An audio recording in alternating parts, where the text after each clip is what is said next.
Vivo Y33s Anther Mid-Ranger. The Vivo Y33s Anther Mid-Ranger. Smart Tech Vivo is launching Y33s to the market. The Vivo is planning to unveil a new smartphone of its Y series. A website leaked the details of the upcoming devices. The coming handset of the company will be a mid-range phone, and it will be called Vivo Y33s. The new upcoming smartphone will be empowered by the Helio G80 chipset, which is a powerful chipset in the market nowadays.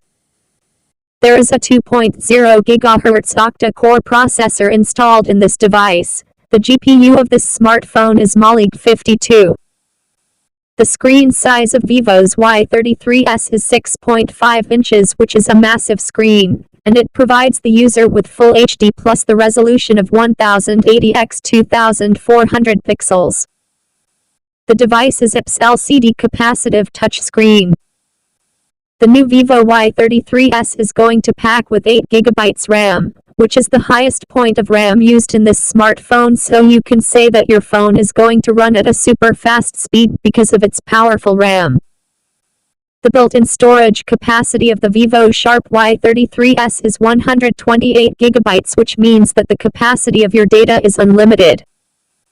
The handset has got a triple camera setup on the back, which are 50 megapixels, 2 megapixels, 2 megapixels. Vivo has got a 16 megapixels selfie camera in Y33s. These days data must be kept secure. For this purpose, device having a side-mounted fingerprint reader to secure the data on the smartphone Y33s and only allow the authorized person. The Y33s will be fueled with a non-removable LiPo 5000 mAh battery that will carry support for fast charging of 18W. The upcoming new smartphone Y33s will run the operating system on Android 11, which will make this Y33s by Vivo more powerful to run. Samsung and other tech giants will face serious competition when the coming smartphone Vivo Y33s will release.